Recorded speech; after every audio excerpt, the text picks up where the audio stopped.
Good morning and welcome to DeProgram with Ted Rall and John Kiriakou. It's Veterans Day, November 11th, 2025.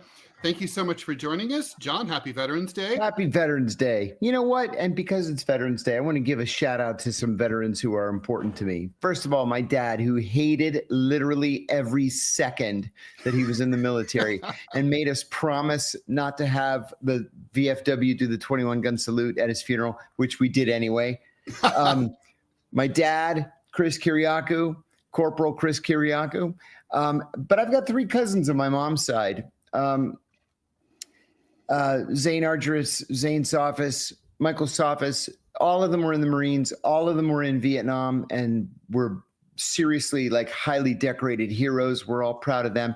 And my brother-in-law, Spiro, who spent several tours of duty in Iraq during the first Gulf War and the second, 100% disabled veteran because of his service. So happy Veterans Day to all those guys.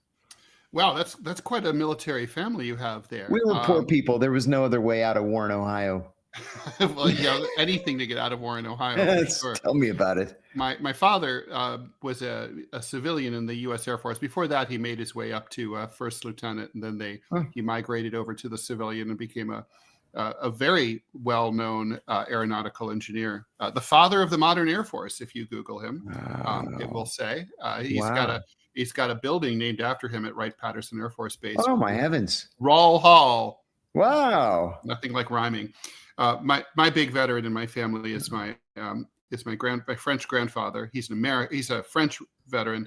So formerly he was a communist in the French Resistance, but then he signed. But then he, ultimately they were merged into the FFI, the Forces Françaises de l'Intérieur, and then they're considered, even though they were irregulars, they were brought in 1945 and declared to have been retroactively formal members of the French military who qualified for pensions and the whole thing. His name is on the Arc de Triomphe. God, Ted! He's a true hero of World War II. That's a bona fide hero right there. He was, yeah. And there are stories, and then we could do an entire show, I'm sure, on any of our relatives, just about their military service. So cool. So yeah, for the veterans out there, thank you. I never say this, thank you for your service, but thank you for your service. Okay, so we have a lot to talk about. South Asia is blowing up. There is indeed. Yes, got explosions in both India, in both the capitals of India and Pakistan. Two nuclear. It's never good when two nuclear powers neighboring each other who fought several wars before are blaming each other for terrorist attacks. Trump is going before the U.S. Supreme Court. I'm curious on your thoughts about this. I have no idea what you'll think. Jean Carroll verdict. He owes her over $80 million from this verdict. I had some problems with that verdict, with that case. I did to too. say the least. There were a lot of unanswered questions. And it's really old. So, I mean, it's hard to see how you could launch a defense or even a prosecution. And last but not least, we predicted when the war in Gaza started to wind down, I think we could just say it's starting to wind down, that it wouldn't take long before atrocities started coming to light. That's already happening. The IDF soldiers who feel awful about what they were told to do or what they saw other soldiers do are starting to testify about what they did and what they saw. And they said that there was this is not surprising, but it's good to have it on record that it was a free-for-all, that they were told that you could pretty much just shoot anyone between 20 and 40, especially if they were a male, just for walking around. If they were walking too slow, they were a target. If they were walking too fast, they were a target. If there were one person lagging behind two others, they were a target. So anyway, as always, if you're in the group chat, in the live chat in Rumble or on YouTube, please chime in with your questions and everything. Salone, and thank you for your donations over on YouTube. We are refunded. Just a reminder, we don't need any more money for Robbie, although it's more than welcome. I will put up that URL in a second. But Robbie is fully funded for the month of November. And thank you very much for your support there. Thanks for the $2, Tobby J. Happy Veterans Day to you too. Soden2324. Thanks again for the generous contribution of $20. Happy Veterans Day to all who served. Do we think Sergei Lavrov is in a gulag right now? And do you think Putin was nervous because of his influence. I don't think he's in a gulag. I don't think Putin was nervous. I think something happened. Something was said or done that seems to have pushed Lavrov out of the innermost circle temporarily, maybe. I don't know, but no, I don't think so. I don't think Lavrov's in any kind of danger. I think the worst thing that could happen to him is that he's told that it's time to retire. He's old. And, he's old, yeah, and he's not wearing his age as well as Putin is. So, no, that's right. I'm going to look to see how old Lavrov is. I'd have to. He's 75. Guess. Oh, I was going to say 72, but he doesn't look like he and vodka are total strangers. Yeah, I would agree with that. Yeah. Hyperneurotic over on the Rumble chat. Thank you for the $5. Semper Fidelis. Happy Veterans Day. Best show around. Praying that John gets a pardon and a Presidential Medal of Freedom. You're as much a veteran as us. Thank you very much for that. Angel Falala. Thank you for the $5 also. And I got to give Rebellious Rainbow Unicorn her props here. Oh, sorry. Manya the Cat also.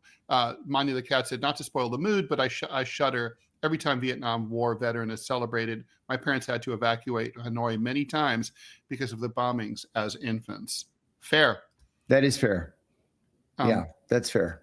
Okay, so let's get to it. What do we want to talk about first? Let's talk about India and Pakistan, because that looks like it's getting worse by the hour. Yeah.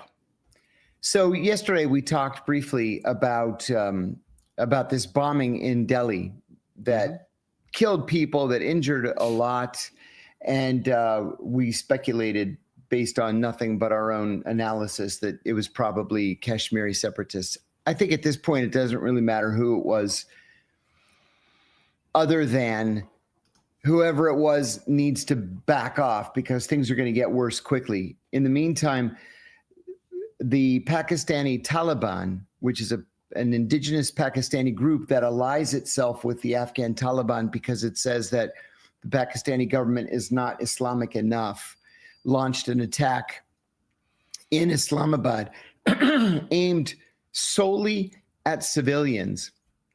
And it's like, what is it, 12 dead and 24 wounded so far. This is the first attack directed solely against civilians in more than 10 years. But this is what the Pakistani Taliban and ISIS-K do in Pakistan. They will attack Shia Muslim mosques. They'll attack police stations. They tried to attack a month ago a training academy for teenage police cadets. They were repulsed in Paktikwa, Khyber Pakhtunkhwa, but what used to be called the Northwest Frontier Province. So this is not looking good on either side. The Pakistani government immediately blamed India for this attack, saying that it was India that supported the Pakistani Taliban. Of course, the Indians are blaming the Pakistanis for the bombing in Delhi. And as you said in the intro, Ted, when the two sides are nuclear powers, nothing good can come of this. They need to start talking and maybe working together and coming to an agreement to not arm, train, and finance terrorist groups that are attacking each other. Right. Well, I mean, Pakistan, I thought was really interesting that their spin was that they actually blamed India for Afghan. They said it's Afghans who work with the Pakistani Taliban. Right. That is 92% probably not true, right? Yeah, I would think so. Yeah. Okay. Because what do they get out of it? What do they accomplish out of this? You go to whatever, a hotel, or in this case it was a court building, and you blow yourself up and kill 24 people. Okay, what do you get out of that? No policies are going to change. Your cousin's not going to be released from prison. It's just murder, senseless murder. There's nothing else you can call it. Although, I mean, to play devil's advocate, this was a big part of the war against U.S. occupation forces in Afghanistan for 20 years, was exactly those kind of tactics that that never existed in Afghanistan before 2001, right? That was suicide bombing was not a thing in Afghanistan. They did every other kind of war. That's right, but not that. And it seems like that tactic, sort of like it came out of Iraq, it migrated into South Asia, and now it's here to stay. But obviously, there's been there was the attack at the Taj Hotel in Mumbai. I mean, this has been a back and forth thing. Generically speaking, Pakistan has always tended to be more guilty of this, overwhelmingly, right? Yes. And then India's, to me, where you blame India is that they have a tendency to turn up the temperature, right? Like the government of Prime Minister Modi is, basically, he's a nationalist, and this plays into his narratives about, and using Pakistan as the bête noire. And, I mean, I gotta say, when you go to India, right, like people will say they hate Gandhi because he presided over the partition, and we're still fucking fighting over this shit now. And it's just, you're right. I mean, what ultimately needs to happen is for India and Pakistan to get together and cut the shit. And they're also kind of, I think, unwittingly being used as proxies. Without any question. Yes. The U.S. Yes, definitely. I agree with that completely. So it's we're going to follow that. There were 2 incidents in Pakistan, by the way, right? The district court in Islamabad was blown up. The outside, 12 people died, 27 injured, right in the middle of the lunch hour.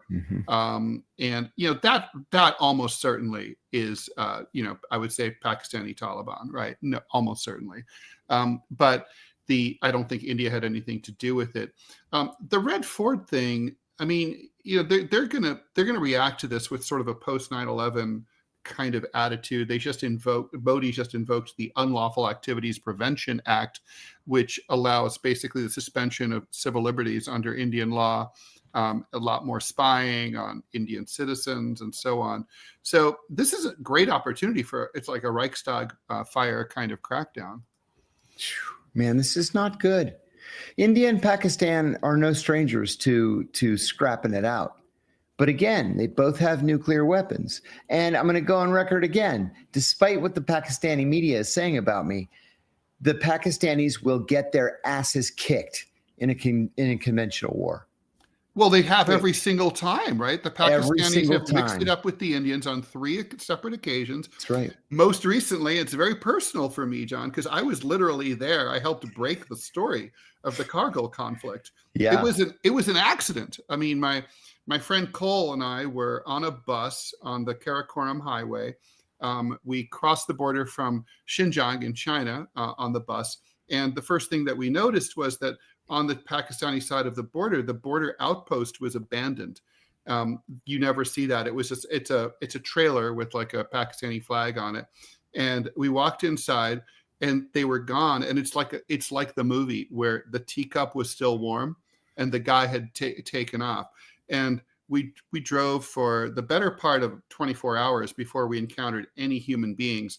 And then finally we started seeing Afghan Taliban, this was 1999, marching along the side of the streets, and then came into a little village, and there had just been some kind of battle there, a small battle. There's some dead cows and some dead, a few dead bodies. And then we just kept going, and and it was like, oh God, the Taliban are here. And it's like, we're in Pakistan. This is the northern areas, as they called it at the time. I never felt so far from home as I did there. Oh my God. Never anywhere in the world did I feel so far away from home as the Northwest Frontier Province. Agreed. And we got pulled off the bus, and they were like, by the Taliban. And and they were like, you should know better than to come to Afghanistan. I said, this isn't Afghanistan. This is Pakistan. And he goes, it's Afghanistan now. Oh my God. And this was right at the same time that basically a week later, when I was in Islamabad, Musharraf overthrew the Sharif government. And it turned out that Musharraf appears to have made some kind of deal with the Taliban to basically open the border and allow the Taliban to come in and fight the Indians as proxies. And that started this high altitude 1999 Third Kashmir War, aka the Kargil conflict.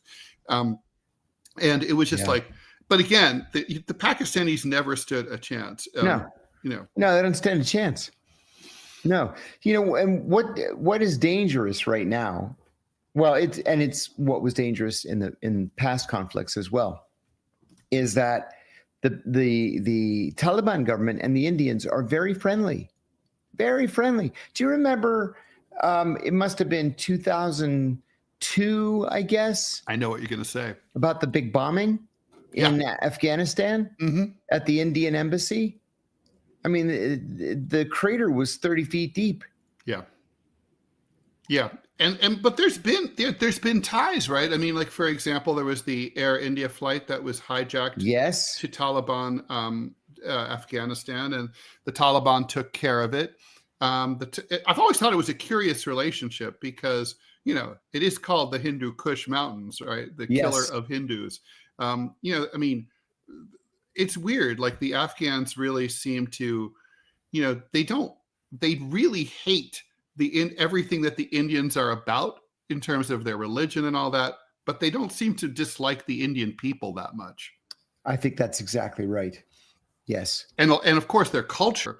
Sometimes before they're released in India, the bootlegs make their way to Afghanistan. It's the craziest thing. John, the first movie that was ever released after the fall of the Taliban was playing at a movie theater in Kabul. I saw it open, and it was I was driving by in a taxi, and it was AK-47, which was a Bollywood movie, and the taxi driver, completely stone-faced, goes, "I love that movie. I feel like it really talks to me." And I'm like, "You're Afghan. Of course AK-47 speaks to you." Oh my God.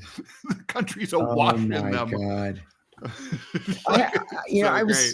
I know that you know this, but I was sent to Afghanistan by Paramount Pictures in 2007 to rescue these children who had appeared in the movie The Kite Runner and their families, because so many Afghans are so simple that they didn't know the difference between a movie and reality. They thought that when they saw these bootleg copies of The Kite Runner, that this was a depiction of reality, and they set out to kill the children who appeared in the movie. And so the studio had to get them out. Yeah, Afghans are not complicated, sophisticated individuals. No.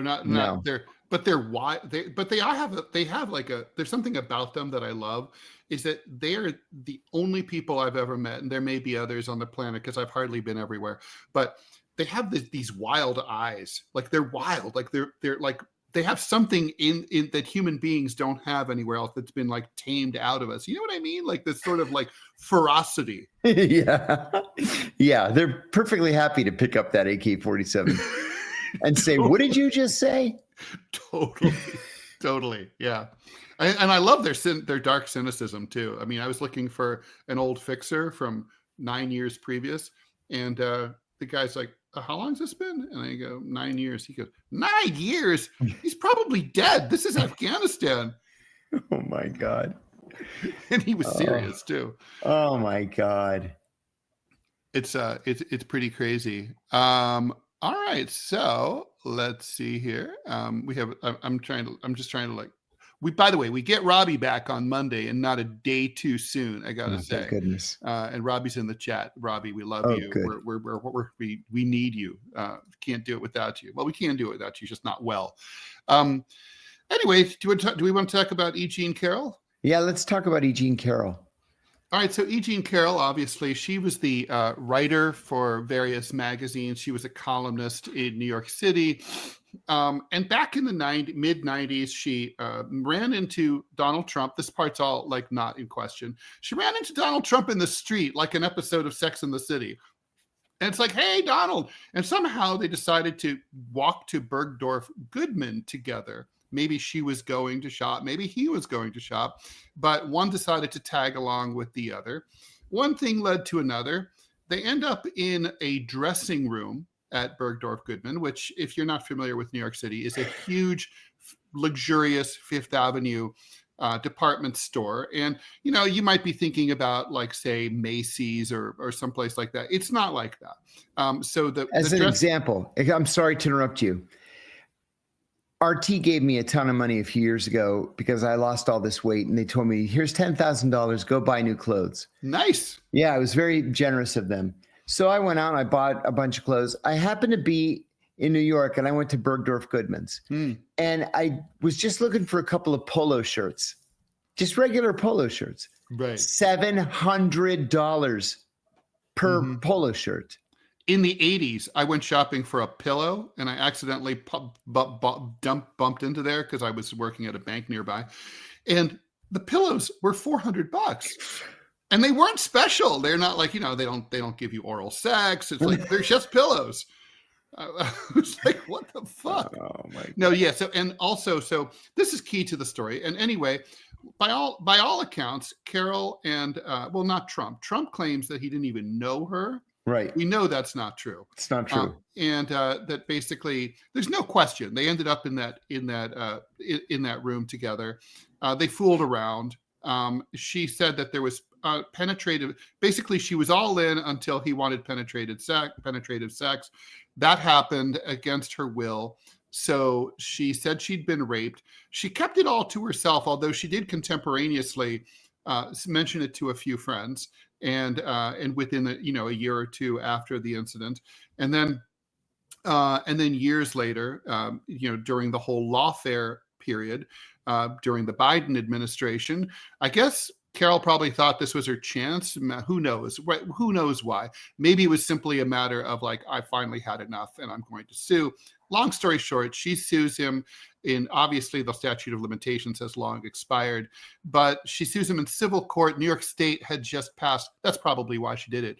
Outgoing Governor Cuomo had just signed a 1-year window for temporarily suspending the statute of limitations for civil lawsuits related to sexual misconduct in New York State. Yeah. So she filed that suit. That's probably why. And she won. She kicked his ass 6 ways till Sunday. And so she was, this is a civil suit based on the preponderance of the evidence, which means that the jury has to think more or less that it's 50 or more % likely to have happened. This ultimately $5 million jury finding of sexual abuse and defamation, the defamation being that he denied that it happened. Right. And the $83 million defamation add-on, when he appealed, the judge said, oh, you didn't think $5 million was enough? We'll give you $83 million more. So he owes her nearly $90 million. He's in front of the U.S. Supreme Court. John, I don't know what happened there, and I am going to speculate and say I don't know that there's been very many credible, allegations of actual rape against Donald Trump. Yeah. Creepiness up the ass, but not rape. So I feel the same way. But I have a serious fucking problem with the fact that any human being in the United States can be dragged before a court more than 25 years after an alleged incident, when it's absolutely impossible to gather, evidence, to gather witnesses. If he had let's say he wasn't there.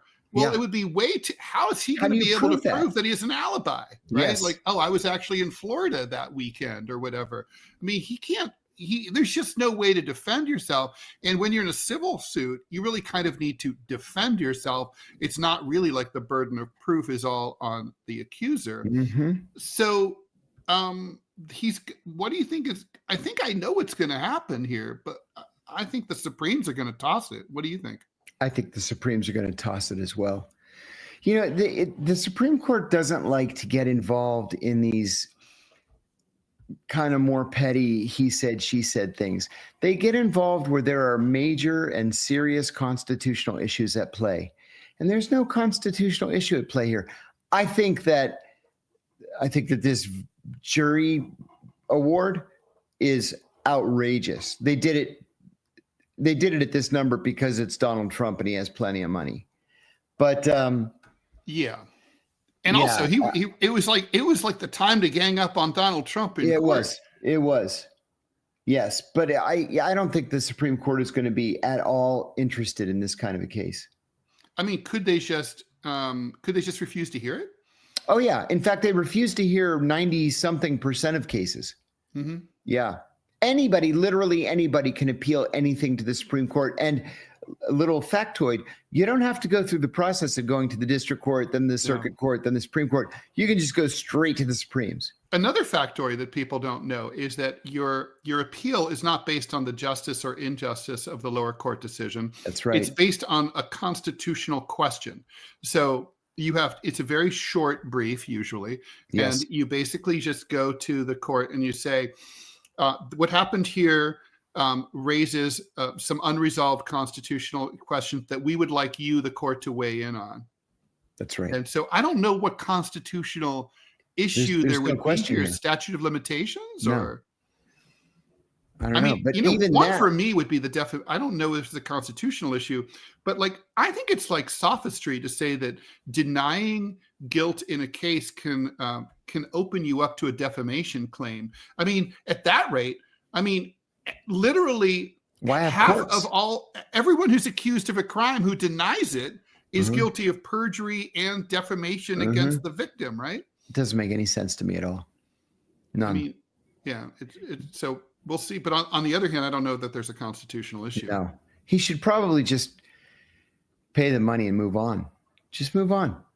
I don't know. If he didn't do it, I wouldn't pay. My mom taught me never admit to anything you didn't do. But then she can seize, a building or something. Well, John, so here's a question. Thank you very much, Toby, for your $5 Australian. I think you might need $6 Australian to answer this question, John. Based on all your CIA training and frontline experience, what have you learned to be the most profound truths, plural, about human nature? That's a big fucking question. That's a big question. And I'm going to be something of a downer here and say that that human nature is an ugly thing. This is what I discovered, that people will do hideous things if they believe that they are the good guys in a conflict. And you can never trust that a person's humanity will control their uglier impulses. I saw people do horrible things. We were going out for a raid one night in Pakistan. There was this guy, Dan, who was working for me. And I liked Dan. He was a nice enough guy. And I said, Dan, strap up. Let's go. We got to get going. Like, where's your gun? And he said, I can't go. I said, why not? He said, I'm not allowed to carry a gun. I said, why? He said, I beat my wife. I was like, oh, okay. So he didn't go. Because there's a rule at the CIA, if you're accused credibly of beating your wife or beating your spouse, you can't carry a gun. And if you can't carry a gun, you can't go on the raid. So he just kind of sat back at the office and waited for us to come back. And that was a little thing. Otherwise, I've said many, many, many times that the CIA committed atrocities, crimes against humanity. And I've called out the people who did it. But my ugly conclusion is that people will default to the war crime rather than to default to doing the right thing. That's the ugliest thing I've learned about human nature. It's I was, when you said that, I was literally just thinking, I love to collect propaganda and military ephemera, and the belt buckle, I don't have one yet, but the Nazi belt buckle said in German, right? Like, God is with us. God is on our side. And it has the swastika on it. Everybody thinks that, like, if it's supporting their side, they can do whatever we want, and they want, and it's justified. Yeah. In the course of a quote unquote higher calling. Very, very good question here. Jennifer P.O. is asking why we didn't talk about the fact that Nicolas Sarkozy got out of the can yesterday. He was only in for like a week, wasn't he? 3 weeks. Okay. Probably felt like 2.5. Right. He was in solitary apparently the entire time. You would have to be. And they really, why? Just because he's going to get his ass kicked otherwise. I mean, who wouldn't want to be the guy who beat Nicolas Sarkozy so badly that his eyeball popped out or something? He does have a very punchable face, too. Yeah, he does. And he's a very small man. And, people think of France as like this really like sort of mellow but the prisons have a terrible reputation there. It's very dangerous. So I don't even understand why the fuck they released him, right? Basically, it's like his defense team basically just said, please release him pending trial. And they said, okay. And that's it. I mean, I guess it's sort of like, it's France, it's class, membership has its privileges. May I ask you something too? Several times when explaining my legal situation to Europeans, I'll give you an example. One night I was invited to speak at the Luxembourg Film Festival. A bunch of us went out afterwards, and I happened to be sitting next to the Minister of Justice of Luxembourg. Guy was like half my age, but he went on and on about the French system, that how far superior the French legal system was to what we had in the United States or what the Brits have in the UK. And he said something very interesting. I have no idea if it's true, but I'm hoping you can tell me. He said that the job of the attorneys, both the prosecuting attorneys and the defense attorneys, is to get to the truth. Yes. And so they'll do the investigation together. Then they'll negotiate, a deal. Or if they can't negotiate the deal, then it goes to trial. Is that true? That is true. And in fact, the formal term is for a trial is that it's a judicial inquiry.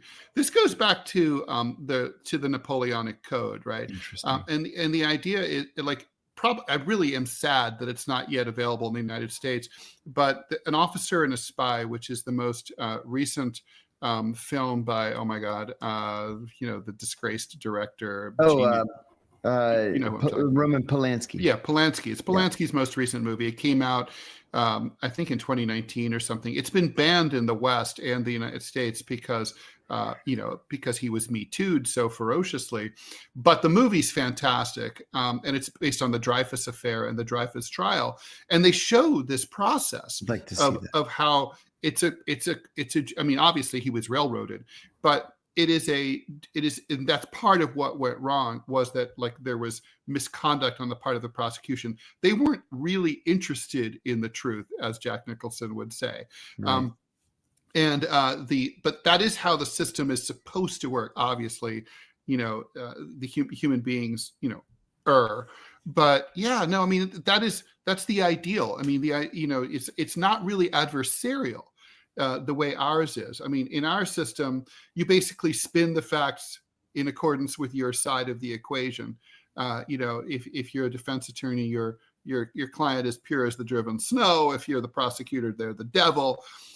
It's not like that there. It's more like we want to find out what actually happened here. Now, that said, there's one thing that I really hate about the French system, which is you have no presumption of innocence.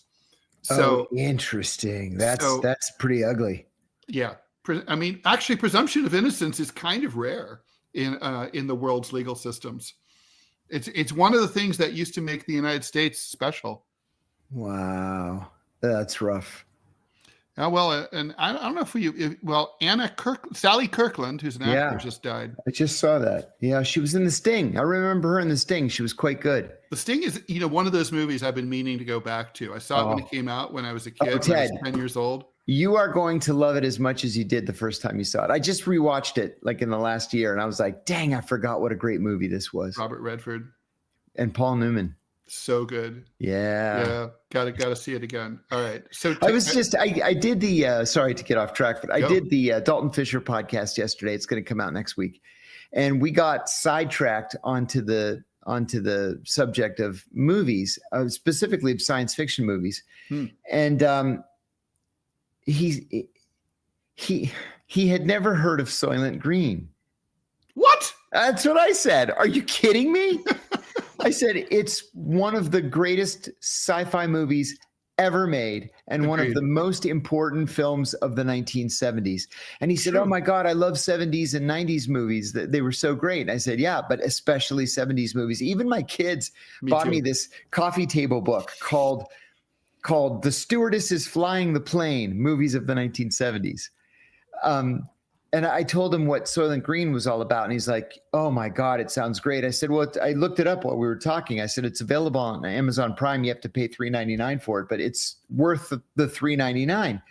And I said, the only thing they got wrong because this took place in the far future. 2015. It took place in 2015. So they're imagining all these different things. Charlton Heston worked in what they called the megalopolis, which was just this giant city from Boston to Washington. You couldn't tell when you leave one city, you enter the next. Oh, that's kind of like analogous to what the Saudis are building, right? Yes. That crazy... giant city outside Jeddah. It's called the Line, I think? Yeah, the Line, because it's all in the line because they have to supply water to it. Mm-hmm. So I said the only thing they got wrong was, they're in these police cars that sort of float. They're like almost like spaceships. They float just off the ground. You don't need tires, that kind of thing. Hovercraft, yeah. Hovercraft. But every time Charlton Heston needed to talk to his police station, he had to pull over and use a payphone. It's so funny. John, I'm going to put up this question and then read an ad while you think about it. This is from FUSO. Thanks for the buck. Does Egyptian intel work with Mossad, like as in international assassinations? No. And I'm going to go ahead and hit this ad. Here we go. Okay. This is oldie but a goodie. Still haven't tried 1775 coffee? Now's your shot. The 1775 starter kit just dropped, only 1,000 units. You're getting the bold dark roast that hits hard, the smooth medium roast, and the Vitality mushroom coffee for clean energy and laser focus, no crash. All single origin, small batch, toxin free and mold free. Plus, you're also getting a gold spoon clip because freedom isn't scooped with plastic. A frother strong enough to stir up your coffee and your mother-in-law's opinions, and a black 1775 tumbler. $170 worth of coffee and gear, yours for $99. This is for the ones who've been watching 1775 blow up on Rumble, wondering if it's actually worth it. Spoiler, it is. Go to 1775coffee.com/studio and grab your starter kit before they're gone. Bold beans, clean fuel, and a morning routine that stands for something just like Rumble does. John.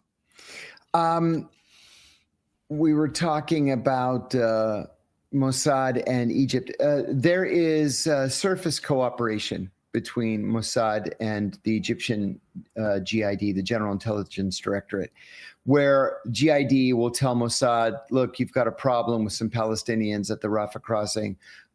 Palestinians in Cairo are talking about an attack, stuff like that. Basic, immediate threat information. They don't like each other. They don't trust each other. They cooperate when they absolutely have to cooperate.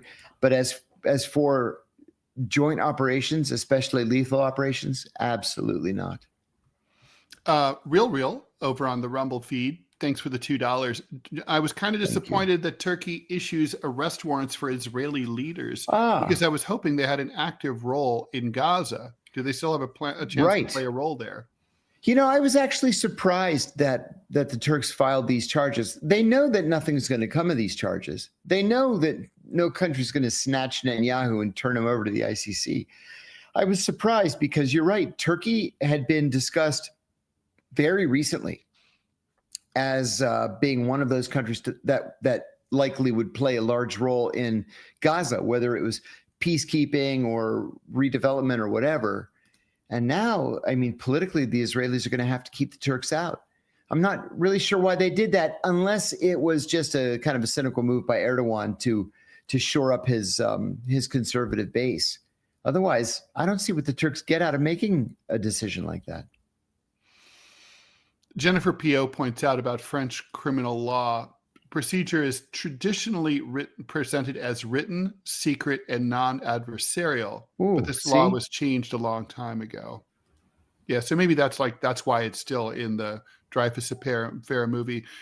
Jennifer continues, there was no presumption of innocence in France when your dad lived there, grandfather actually. But post-2002, thanks to the Guigou law, named after Elizabeth Guigou, that has changed. Post-2002. That's recent.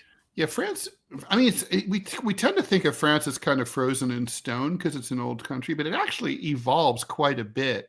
They have annual constitutional conventions, for example, in order to amend the French Constitution. And by the way, I just want to pat myself on the ass and say that it does look like the Fifth Republic really is in trouble, but we will, that's for another time.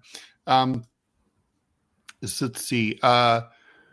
Let's see. Oh, there was something. There are a couple of questions, if you don't mind. Yes, please. That's what I wanted to get to. There's an easy one first. John, another SEAL Team 6 guy came forward from the UBL raid and gave more praise to Alfreda Bukowski. Did you ever work with her? If so, was she as good as described? I worked hand in glove with Alfreda Bukowski. She was my immediate boss when I was the chief of the counterintelligence branch at the Alex station. I don't want to say too much. My own personal belief, is she that good? Yeah. If the point is to kill people, yes, she's very good at killing people. I believe that she was a monster. I believe that Alfreda was guilty of crimes against humanity, and I don't use the term lightly. I would not want Alfreda coming after me if I were, an Arab. Because you're going to end up on a slab in a morgue. But Alfreda is not my cup of tea. That was number one. The other one was, hey guys, I have a two-part question for you both. How do you guys follow the news? What medium do you use? And how do you analyze it? How do you find all the outcomes and sift through them?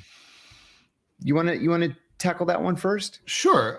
Yeah. I mean, in my case, mainly I read the news on my phone. I go through, every news source that's basically free and in the English or French languages, I scan every day. Sort of my generic is the Google News, but then I'll look at AP, Reuters, The Guardian, TF24, the French TV network. I think it's always good to have the foreign thing. Always got to do the New York Times, Wall Street Journal, Washington Post. New York Post is actually an important source. I do not really do social media. A lot of people are getting their news through social media feeds. I just don't trust it. I find like there's too much schmutz to get through. I'm old. I'm 62 years old. So for me, I still look at branded news outlets. And then like, how do I analyze it? My brain kind of has, I remember we learned like in the 1970s, John, that like Soviet citizens like learned to read between the lines and they would compare like Prav to Izvestia. I'd look for the consistencies and the inconsistencies. And that's sort of what you have to do now, because it's, it's always, as you and I talked about on your old show, when I guested on it, is that it's not what they say, it's what they don't say. It's always what they leave out, right? So there's always stuff that's like context-free, historic, free of history that they just don't mention. And so to me, it's about, I have a good memory and I remember most of what I've read and I can compare it. So that said, I'm sure I'm being lied to and falling for some lies. No question about it. That's my short answer. I do just about the same as Ted. I actually get up every morning early just so I could read the papers. I'll tell you where I start. I start with Google News. Then I go to the Washington Post, Wall Street Journal, New York Times, LA Times, Pittsburgh Post-Gazette. Don't criticize me. I know it's a right-wing paper and they're on strike. Then I go to CNN, Associated Press, Fox, Politico, The Hill, the New York Post. Then I read the Greek papers. And then I read, the Telegraph and the Guardian. The Telegraph I actually have a subscription to. The London Evening Standard. Then I check some of the lesser ones, Raw Story, BBC, Al Jazeera, Al Monitor, Electronic Intifada. And then I look to see what my friends are writing at Consortium News. And I've got Axios there in case something's breaking. They oftentimes break new news. And then I'm ready for the show. Gregory Batiste, CFA, thanks for the $5 and the laugh. Here's $5 for a copy of the LA Times for Ted. Well, my ass is a little itchy, so I probably missed some spots this morning. So thank you for that. And some poppy seeds for John. Evil robot. Just what I need for my next drug test. Exactly. No, I'm not drug tested anymore. Just kidding. Evil Robot Army, $5. Thank you for that. What do we think about Gavin Newsom when AIPAC was mentioned on the Young Turks a few weeks ago? Haven't heard you mention it. I didn't see him on the Young Turks. I've got a bias against Gavin Newsom. I think he has DNC written all over him. I think he's sort of faking things right now to make himself look like he's kind of an independent progressive. I don't trust the guy. I don't like him. I don't like that Hollywood smile that he has. I hate that he banged his best friend's wife. Not cool at all. But so far, he's pretty much all the Democrats have. Totally agree with that. And I have a personal grudge against Gavin Newsom because he fucked me in the LA Times. Yes, he did.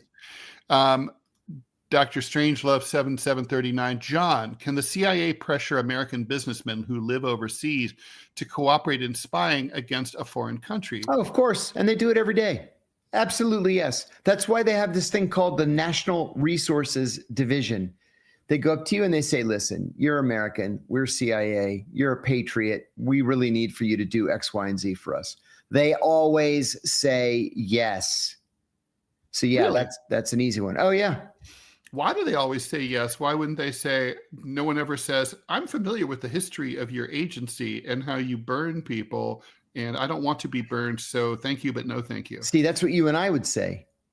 But people think it's cool, it's clandestine, it's exciting. You can whisper to your buddies, over beers, hey, the CIA approached me. I'm working with them right now on this cool thing. They always say yes. Ego. Yep. Scary girl. Okay, sorry, that's an accidental one. Oh, is there any chance of the French monarchy being restored? No. Same with the Greek monarchy. How come? Done. First of all, they didn't even speak Oh, where are they from? From Denmark. That's it. Monarchy is European monarchy is so strange, right? Could you imagine a scenario where, say, the Emperor of China is from, Vietnam? Like, no. No. Or the Philippines. No. But royalty was imposed on Greece in 1821 upon the start of the revolution against the Ottoman Empire. And the first king of Greece was named Otto, which isn't even a Greek name. They had to Hellenize it by calling him Orthonas, which is the Greek version of Otto. He was Bavarian. He was a minor German prince. He was a cousin of Queen Victoria. So they put him on the throne. We hated him. He was king for like 30 years, never bothered to learn how to speak Greek.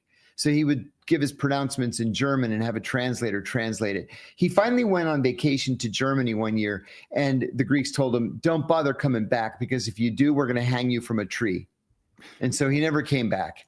So then Queen Victoria... It's always a mistake when you're a monarch to leave the country. Always. So Queen Victoria imposed another king on us. This was a minor Danish prince, became king of Greece. He served for a long time. His son became the king. His son was bitten by a monkey. He was in Thessaloniki. This guy had a pet monkey. The king said, can I pet your monkey? He went to pet him. The monkey bit him, and the bite got infected, and he died of sepsis. That's so fucking weird. So his brother became the king, promptly got the Greeks in World War I on the wrong side. It's a long story, but finally in 1967, when the military junta overthrew the democratic government, they also overthrew the royal family. The royal family fled first to Cairo, then Rome, and then they settled in London. When I was living in London, I would see the king, the exiled king, in the front row, the front pew at church. And there were these rules like you can't talk to the king. I was like, I don't want to talk to the friggin' king. I don't believe in royalty. So I never said anything. Well, you don't believe that God personally anoints some random fucker to take over a country? Yeah, sorry, but no, I sure don't.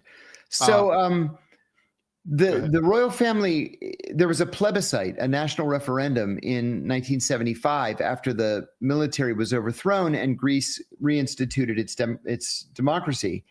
And the royal family got, I forget, 10%, 5%, something like that. So they did away with the royal family, and they confiscated all of their property, which was a really nice move. And so now they're renovating the weekend palace. It's called Tatoi. That's where they're all buried there. So, and it's just in a state of complete just breakdown, chaos, trees growing through cracks in the tombstones and stuff like that.